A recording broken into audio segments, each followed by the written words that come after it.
In digital Marathi, जनतेच्या हक्काचं व्यासपीठ। उल्हासनगर कॅम्प नंबर 3 17 सेक्शन येथील कोळीवाडा येथे एका चहाच्या दुकानात सुरेश नामक व्यक्ती काम करतो।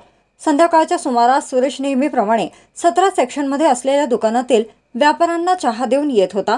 रस्ता ओलांडत असताना अंबरनाथच्या दिशेहून कल्याणच्या दिशेला जाणाऱ्या एका खासगी बस चालकाने लक्ष नसल्याने सुरेशला धडक देत त्याच्या उजव्या पायावर बस चढवली।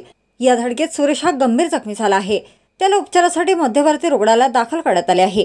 मात्र या घटनेत बस चालक हा तेथून पळ काढत मध्यवर्ती पोलीस ठाण्यात जमा झाला आहे। घडलेल्या घटनेची माहिती देत त्याच्याकडून हा अपघात झाला असल्याची कबुली बस चालकाने दिली आहे। सदर प्रकरणी मध्यवर्ती पोलीस ठाण्यात गुन्हा दाखल करण्यात आलाय।